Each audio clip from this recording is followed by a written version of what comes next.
The pressure on the Celtics would be just... It'd be all It Celtics. would be submarine level pressure of just like, God, like you cannot lose this series. It should be a kind of crippling type of fine where Wemby Like has to get into 6-month suspension. his second to his second contract to really get out of debt on it. The stats that are like super incredibly specific, I'm just like, all right. And like they'll be like, so-and-so is the first NBA player in NBA history to score 17 points on 15 shots on a Tuesday. And he said his teammates were like, you gotta report it to the league, you gotta report it to the league.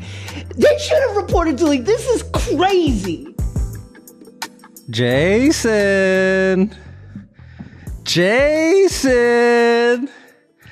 I got a question, Jason. You think it's a game? Yeah. You think it's a fucking game? Come on.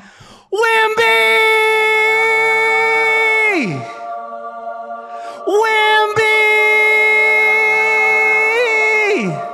Spurs-Knicks. Knicks come down to San Antonio for a game. The San Antonio Spurs send them back up to New York with a big fat loss in the record. Wemby goes nuts, Jason. Wemby goes nuts. 40 points, 20 rebounds, 7 assists, Jason. No rookie since Shaq has put numbers up like that. I got one thing to say to you, Jason. Stop talking shit, because you're out here running your mouth and really don't know who you're fucking with. Wemby!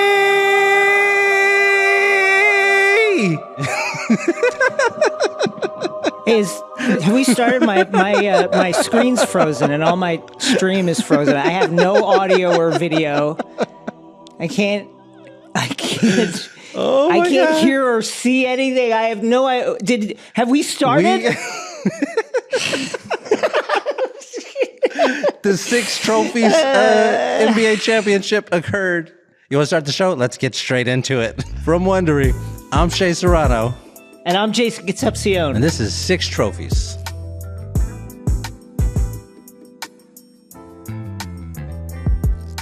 Hello!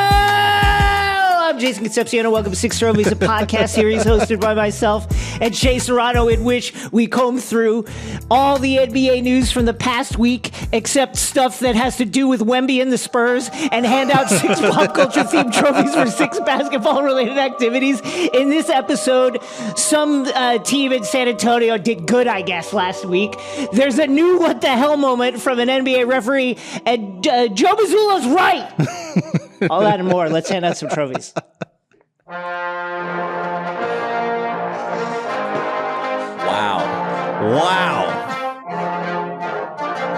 Yeah! That's what it sounds like right there.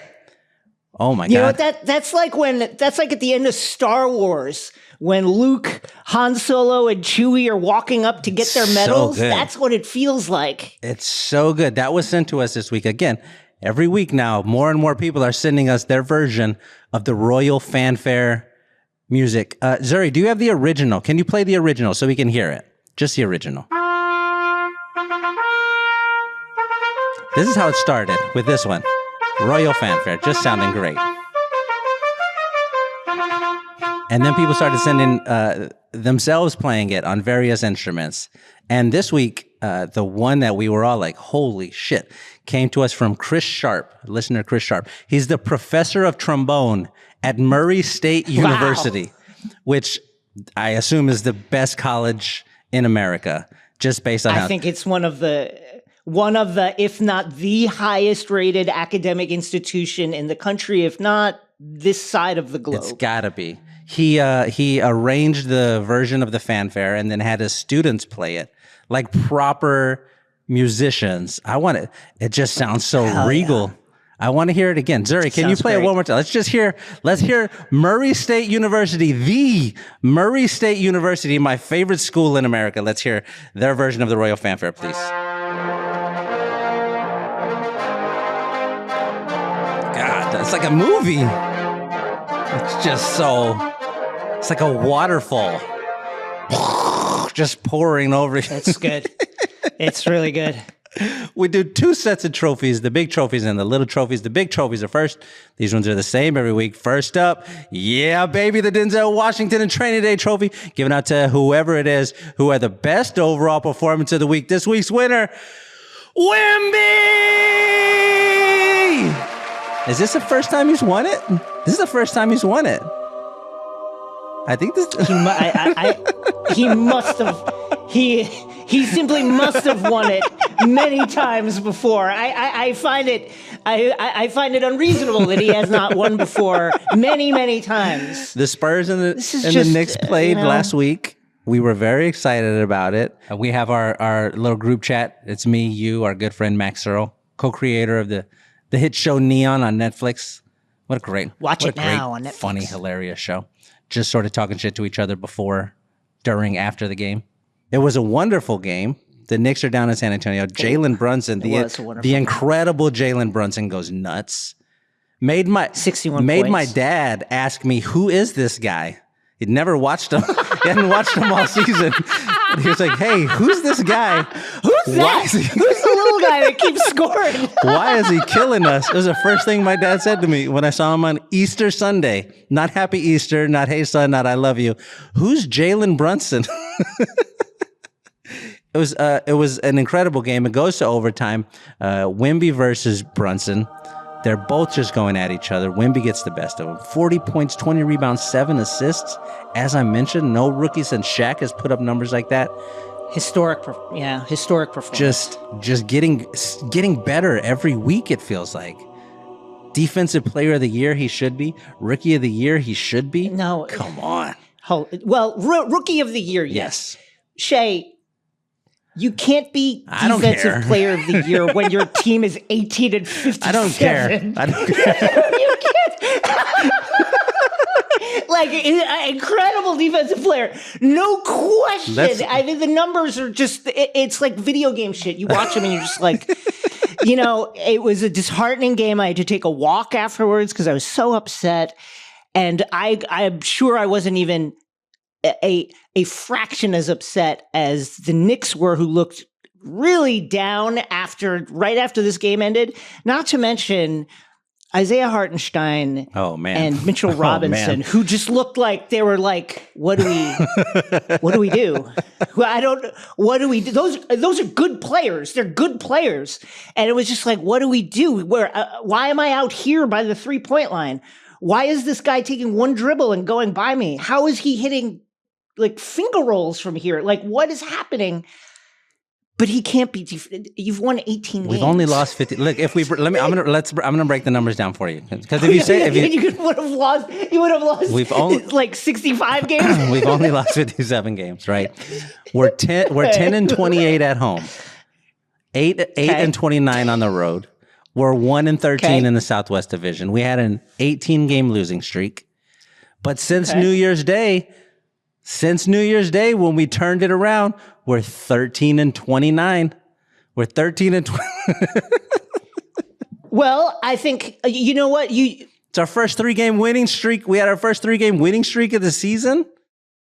And then what happened? I don't know. It doesn't. Typical despicable tanking behavior from the Spurs, who are sitting down Devin Vassell and Jeremy Sohan with spurious injuries. Now that Sohan got hurt during the Knicks game. Sohan got hurt. Now that they're starting to roll. Typical despicable tanking stuff for the San Antonio Spurs, trying to get a high draft pick yet again. The fix is in, folks. The game was so much fun. There have been a bunch of bad games watching down here in San Antonio, but that one was fun. I think I told you we went to the Phoenix game, which was the first game that they had won in 5 years. It felt like.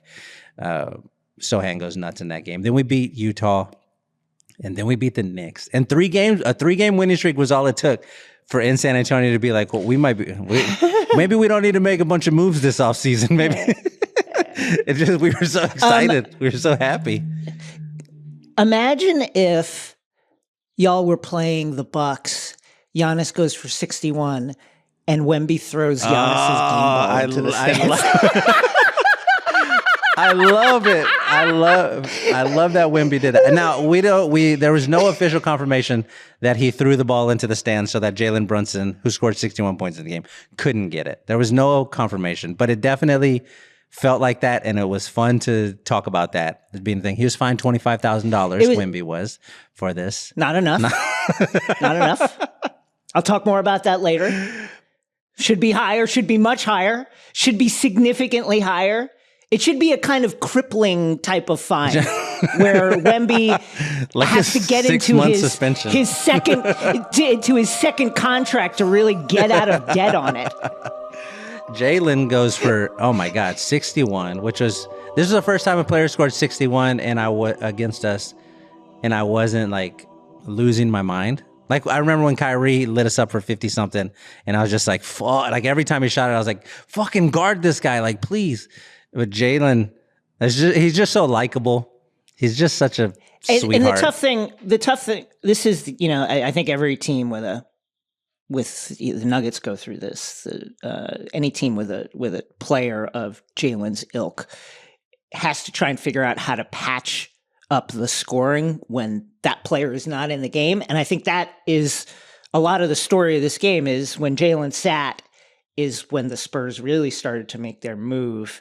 And it required like a superhuman effort for him. He was like plus 20 something in this. I mean, it was ridiculous in this game. But they just can't. It's been a season-long thing. Who's going to score when Jalen goes out? They haven't figured it out yet. I would like to give this is just a special trophy to Jalen Brunson. This is the Karl Anthony Towns 60 or more points in a loss trophy to Jalen Brunson. Come on. So we played Karl Anthony Towns soundbite right here somewhere. How dare you? Just came here to do my job. This is what I'm supposed to do. How dare you besmirch Karl like this? How dare you besmirch Jalen like this? We hit a couple of shots early. We got out to a nice little lead.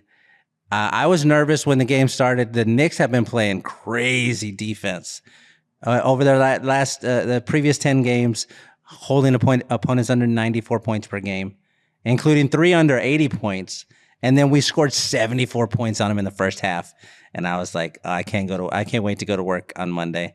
I can't wait to record the show on Tuesday. I don't even want to move. It's time for us to move on to the next category, the next trophy. Should we just end the show? Should we just do that? I'm done. Ralph Sampson. Next trophy. Congratulations, my beloved Wemby, my beloved Spurs. What a week to be a Spurs fan. God, we finally got one. We got one. Wait, one more thing. I was so very pleased that as soon as the game was over, you and I were tagged in 500 different tweets about ready for this show to be recorded. It's just shout out to the listeners. What an active shout out to the listeners. Yes, applause them. The only good people left in this world. The only good people on earth are the listeners of Six Trophies. That's it. The only ones. Everybody else, awful, horrible idiots is how it feels. Next trophy, the Lauryn Hill. You might win some, but you just lost one trophy. Given out to the player or team who had the worst performance of the week. This week's winner, oh man, Tony Brothers, referee Tony Brothers. What? By the way, Jeff Teague, I think a generational NBA storyteller. Maybe the greatest we've ever had. Maybe the greatest we've ever had. Like, when Kenny the Jet Smith retires from TNT, oh my God, slot Jeff Teague in there. Perfect. He's the perfect guy. That's perfect. This clip from the Club 520 podcast, Jeff Teague on Tony Brothers. Congratulations to Tony Brothers vaulting over Scott Foster for. This is probably the worst referee story I've ever heard. You gotta. I mean. They then have a conversation about whether Teague should have reported it. He said his teammates were like, "You got to report it to the league. They should have reported to the league. This is crazy." Yeah, that's crazy. Even you would assume Tony Brothers did not know that was his Jeff Teague's mother and aunt. It doesn't matter. It doesn't matter. Don't do that. Man. Don't do that. What are you doing? You're at work, my guy. What is going on? This Tony Brothers this is too much. And man, when Chris Paul called him the TikTok referee, I get it. Now I get it. This is a wild story. Yeah, I couldn't believe when this one came out. Like, You expect to hear a lot of things. That's not a thing you expect. For a referee to say during a game to you. About your mom and aunt. Oh, my God. This is incredible. I mean, he's like, it's wild. And he's, I mean, there's players that might have slapped Tony Brothers. This is truly like like Tony Brothers. You got to just keep it about the game, man. Yeah. That's. Don't try to be cool. He has been a referee for almost 30 seasons now. He's at 29. So you figure at some point you start to feel a little bit bulletproof, and like I could do whatever I want. It's probably what's going on. He's done 16 NBA Finals games. He's done a bunch. Like he's at the top level of referees in the NBA. So you got to figure you're feeling like I can like I can do what I want. It's wild that the guys at the top level are Tony, who we just heard the story about, and Scott Foster. Those are the two. Those are like who Teague also talked about him too. Yeah, up and down the league. What you hear whenever you hear about those guys is, yeah, they're crazy, but those are the best guys. Those are the best guys. That's the best we have in the NBA since Scott Foster and Tony Brothers. Those are the all-stars. Also the worst ones. They're our best and our worst. Yeah. Oh, my God. I'm a crazy story. This is insane. Like the league should actually retroactively suspend Tony Brothers for this. This is wild. I wonder what Tony Brothers' cell phone did when this story came out. What was it like? What messages did he get, and from who? That's what I want to know. Next trophy, the Dominic Toretto "I Live My Life a Quarter Mile at a Time" trophy, given out to the person or team who made a short-term decision with no regard for future consequence. This week's winner, my, if it isn't the consequences of my own actions, Vlade Divac. Vlade Divac wins the Dominic Toretto "I Live My Life a Quarter Mile at a Time" trophy because the Mavericks are playing Sacramento Kings. Luka ends up icing the game. Game's over. And then as he's walking back to the bench, just starts shouting about how Vlade, who's sitting courtside, Vlade should have drafted Luka. That's what should have happened. Vlade was a GM when the Kings had a chance to draft Luka. They didn't. And now Luka's in Sacramento setting everything on fire. And you got to account for it. I mean, this is, talk about a wound. The fact that the Kings have rebounded in recent years and are gutting out wins despite injuries to key guys right now has helped put a Band-Aid over that wound. But this is, man, we still don't have an explanation. This is one of those things where you should be required by law to like get up and explain why you didn't take this guy. How did you end up with Marvin Bagley III when you could have had Luka? Explain yourself. Explain yourself. At least end up with a guy who's okay. Like, don't end up a guy who is a sheer bust. And you could have taken a perennial MVP candidate who is cooking the league. The league leader in points. Did you see him absolutely broiling Jake Lonsdale on the way to a crushing win, like ending the Houston Rockets win streak, just like putting Jake Lonsdale in a torture device, poor guy, and then hitting like 22-foot scoop shots, hitting shots off the Jumbotron before the game. And Vlade, for reasons yet unexplained, did not select him. He needs to explain it. We need to know why. Yeah. And the Kings, as you mentioned, are good now. I think it feels like it's fallen apart for them with the injuries. But they have been good, and they were good last season, and everybody loved them in the playoffs. And it's like, we had that going on. But it's important to point out that Vlade was the GM for 5 years, and the team didn't make the playoffs during that stretch. Like not one single time. And it's one thing if Luka is like throwing these darts at Vlade's eyeballs if the Kings were good and now he's getting his retribution, but they were bad. And Luka has proven to be a generational talent, and he's still out here talking shit. He's still mad that he didn't get picked. Wouldn't you be? Probably not. I don't know. You Who wouldn't? knows? You'd be fine? No, I'd be all right. I'd be like, I get it. I understand. But it's just like, I would, if this happened to me as a Knicks player, like as the Knicks GM not selecting the guy, I still think about the Steph Curry draft where he was selected ahead of our pick. This is, I mean, Vlade should not come back to the United States unless he is willing to answer for how this happened. The 2018 draft class: DeAndre Ayton, Marvin Bagley, Luka, Jaren Jackson, Trae Young, Mo Bamba, Wendell Carter, Colin Sexton, Kevin Knox, Mikal Bridges, and SGA. That's the top 11 right there. So you had almost a 1 in 3 chance. You could have gotten Luka, you could have gotten Trae, you could have gotten SGA. I guess that's closer to 1 in 4.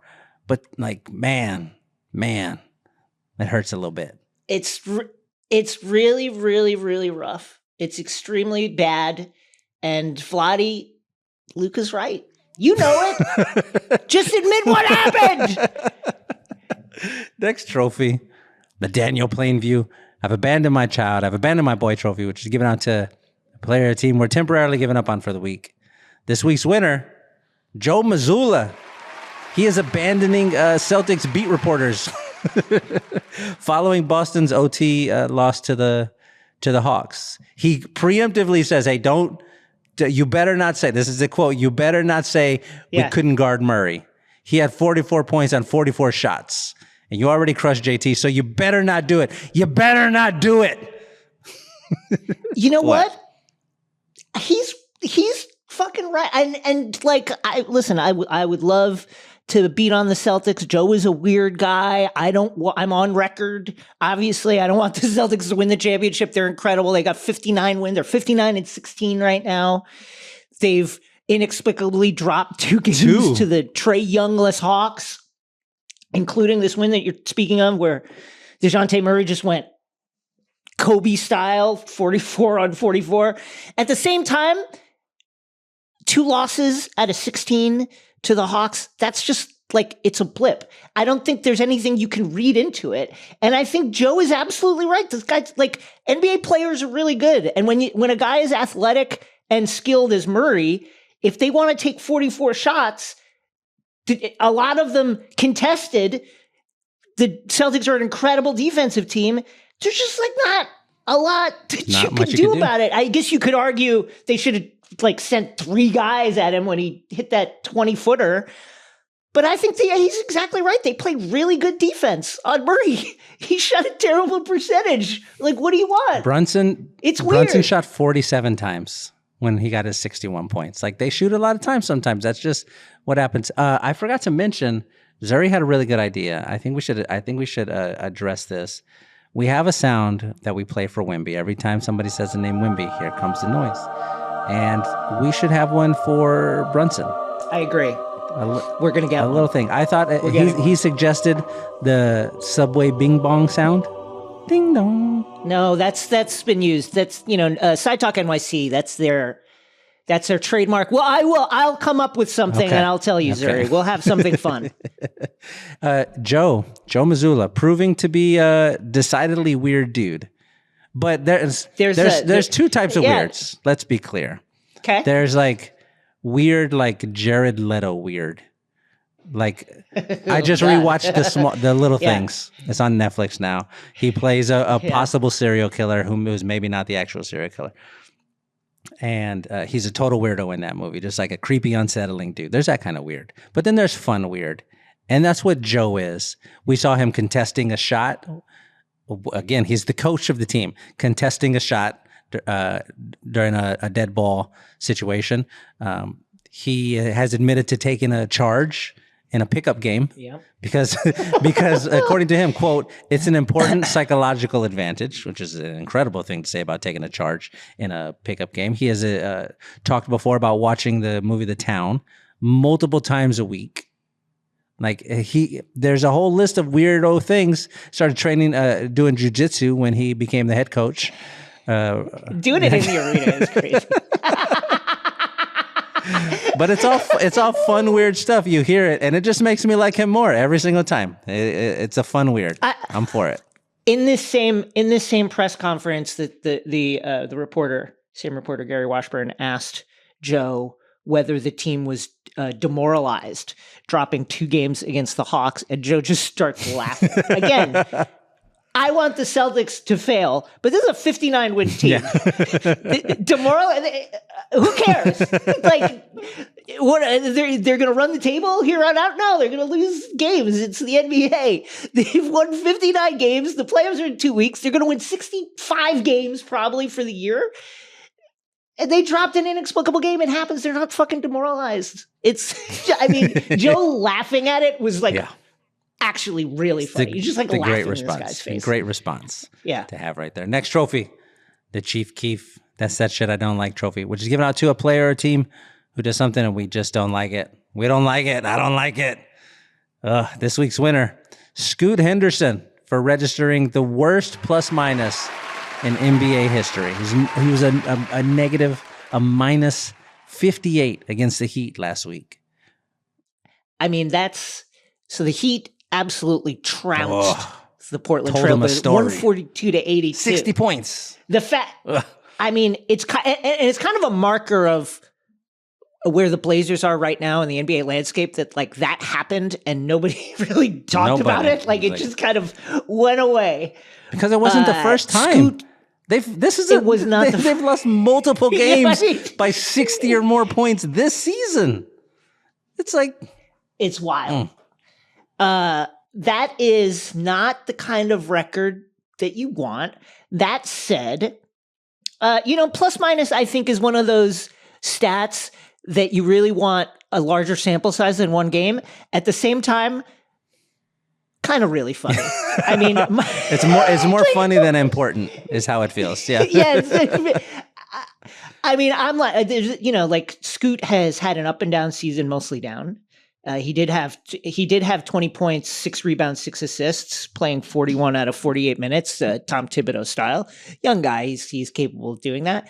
To notch that negative 58, but as we talked about a couple weeks ago, G League Ignite guys seem to take a little longer to get their feet in the league, and the way that Kuminga has played this year, the way Jalen Green has played over the last 3 weeks, month and a half, I have a feeling like Scoot will be just fine. But this is funny. It's very funny. I started feeling, I think this is me being an old person now. But the more stats that I see, with the stats that are super incredibly specific, I'm just like, all right. And they'll be like, so-and-so is the first NBA player in NBA history to score 17 points on 15 shots on a Tuesday against a team with a greater true shooting percentage than 71%. It's like, what are we doing? The first player since Hakeem Olajuwon to score 50 after eating a yogurt cup at halftime. Like that kind of stuff. I think, you know what it is? It's the effect of gambling. It's because of the gambling. Is that what we're going to just tie it all back to that? It's the goddamn gambling. It's the gambling. There are big ones. You should do big ones. Sure. Celebrate those. I don't know, 40, 20, and 7 if you're a rookie player since Shaq. Like that. That's great. That's valid. That's legitimate. Sure, do those ones. But... There's also you'll also get those records where it'll be this is the first time somebody has scored this since the NBA started tracking steals in 1982 or blocks in 1980 or something, where it's they weren't even trying. So wait a second, this is we don't even know what happened before. We just don't have any idea. It just was a lot. How many blocks did Bill Russell have? A lot. That's all we know. I love that at a certain point somebody turned to another guy and was like, "Hey, should we count those? Should we write that down? Should we write that down? When he knocked the ball away, should we write that down somewhere? No? Okay. When I was a teacher and I was coaching all of the sports, basketball was one of my favorite things to coach. And so we had a 7th grade team and an 8th grade team, and during the 8th grade games, the 7th grade coach is in charge of doing the scoreboard And during the 7th grade games, it's vice versa. So I started keeping track of that stuff myself. Like during the games, I wanted to keep track of blocks and steals and deflections or whatever. And I just invented a stat called Serranos that I was keeping track of. What was I just said anytime a player like tried really hard, like if he dove after a ball, or he didn't get the rebound, but he was like banging down low. I was like, that counts as Serrano. Nice Serrano. Yeah. And it started out as a joke, and then by like the 4th game, the kids were interested in like, I got 4 Serranos this game. I was so proud. I was so proud that was a thing that they were pumped about. Next trophy. The Step Brothers Catalina Wine Mixer Trophy, given out to the thing we're most excited about for the upcoming week. This week's winner, the Sixers. We're excited. Joel Embiid. Here he comes. The king is back. Oh boy. I'm just excited. I mean, we could talk about whether it's a good idea or a bad idea. I think it's a good idea for him to come and get his legs under him before the playoffs. Literally, get a couple minutes, get some fitness going, see where he is. But man, this is what a development. And it potentially sets up a 1-8 in the first round Celtics-Sixers matchup with Joel Embiid. I would love it. I would love it. Gosh. The pressure would be... Oh my gosh. The pressure on the Celtics would be just... It'd be all Celtics. It would be submarine level pressure of just like, God, like you cannot lose this series. It would be Dallas Mavericks, Golden State Warriors 2007. Oh, that's exactly level. That's exactly what it would be. Pressure. Like if you lose that first game, holy shit. Oh my God. Oh my God. Joel has been out since January 30 when Kuminga fell on his leg by accident. He ended up having to have surgery. We thought he was going to be gone for the entire season. We were like, maybe he comes back in the playoffs at some point, but apparently things have gone better than expected. He's participated in multiple 5-on-5 scrimmages. Apparently looks great. I'm so excited about this. I'm excited. He was on such a tear before. 35. He was averaging over 35 points per game.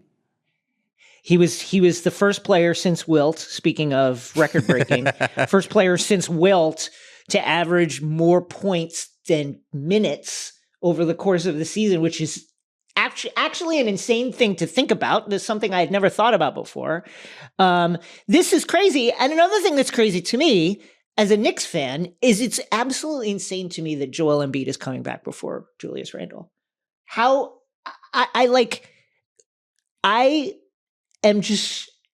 agog at that. And honestly, like, I wish Julius Randle would have just gotten whatever shoulder surgery he apparently needs to get, because maybe he'd be back by this time. But it's just crazy. This is awesome for the Sixers. The team is significantly different since he went out. Tyrese Maxey taking the leap, and of course, adding guys like Kyle and Kelly Oubre playing great.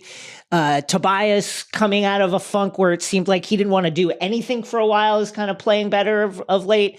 I'm just really excited. I can't wait to see what he's like, how he looks, and I'm just a fan of Joel Embiid. This is wonderful. Wonderful news.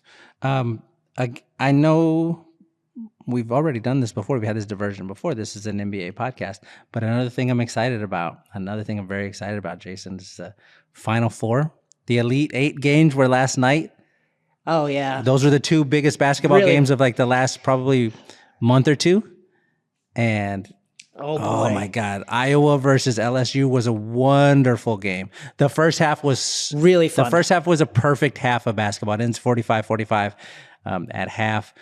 Poor Angel Reese rolls her ankle, is just not the same after that. She was dominating at the start of the game.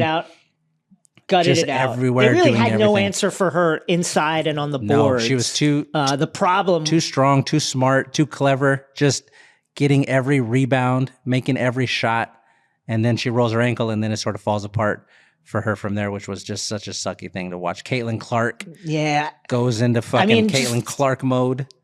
Oh. Some of those shots, like where she needed to hit the shot, and she's like, she does that thing where she's like maybe 8 feet inside the three. It goes back and out. And then scoots back like on a quick dribble and then fires it up, just like moving backwards and fires it up over the defender and hits it. That kind of shit is like unreal.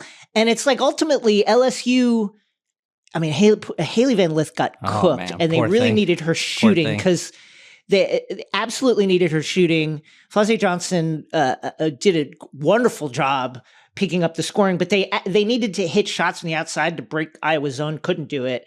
And man, too much Caitlin Clark. Like Clark is just ridiculous, insane. Too much Caitlin Clark.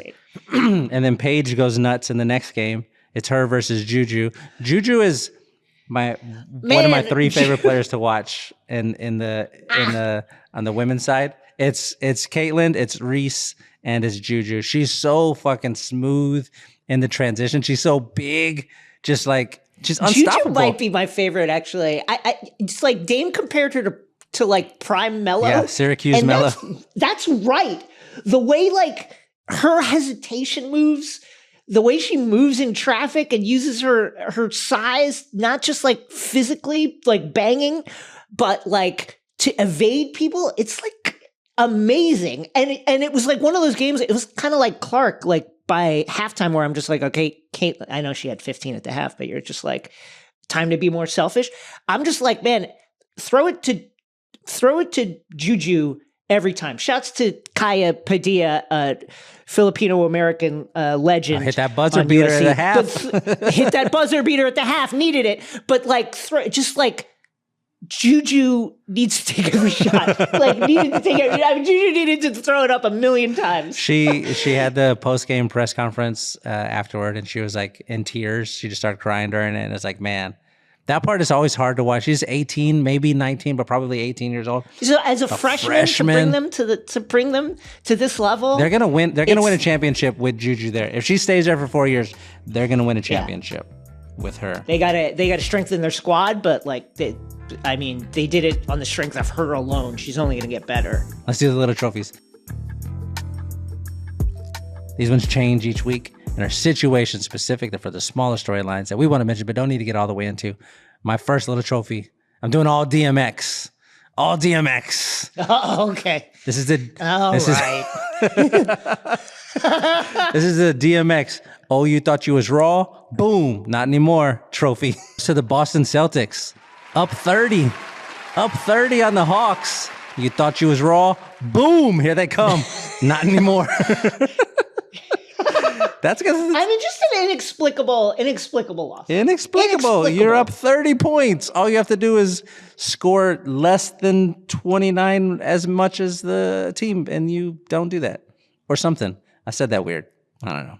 Here, my first little trophy is the Kylo Ren in The Last Jedi More trophy. To the NBA, who need to fine Wemby more than $25,000. This fine should be in the millions, and not in the single-digit millions, in the double-digit millions, because we need to teach a lesson to Wemby, who's gonna be the face of the league, that this sort of behavior is unwarranted, this unsportsmanlike behavior. And by the way, somebody could have been hurt. What if the ball goes up and hits a baby in the head, and now the baby has some sort of cranial injury, that the skull is like not, the plates haven't fused yet, as the soft head thing that the babies have, and that baby could have been injured or killed. That could have happened. And we need to put a stop to this right now. Fine for Wemby at least $15 million. At least. Adam Silver, where are you on this? Your league's falling apart. My next little trophy. This is the DMX. Let's take it back to the streets, motherfucker trophy. That one goes to Draymond Green. Taking it back to the streets for trying to yank Patty Mills' head off. Poor his Patty shoulders Mills. During the Warriors Heat game. Poor guy. Just grabbed a hold of him and yanked it. Tried to get that head to come off. It didn't come off. Thank goodness. Spurs legend. Treated my poor guy like a Pez dispenser. No technical, no just nothing. A common just foul. Like a whatever. Common foul. Tried to take his head off. Oh boy. My second little trophy is the It's Always Sunny in Philadelphia. When do we serve the squash and beef? We're literally serving squash and beef. You said we're squashing the beef. Trophy 2 to Quinn Snyder and Bogey Bogdanovic, who got into it. Bogey, during the Hawks' double-digit trouncing of the Chicago Bulls. Chicago Bulls are going to get in the play-in, by the way. Atlantic Hawks with another important win to solidify their position down there in the play-in region. Bogey Bogdanovic got mad at something Quinn Snyder said, threw his cup down on the court. It had to be cleaned up, and then charged at Quinn Snyder. The two had to be separated. But then, minutes later, they embraced. And you love to see that. It's fine. Sometimes you get into argument. You love to see Sometimes it. you get into an argument. Yeah. It's Always Sunny in Philadelphia is fucking funny. Charlie Day is so funny in that show. Really, really funny. Very funny show. My last little trophy, the DMX.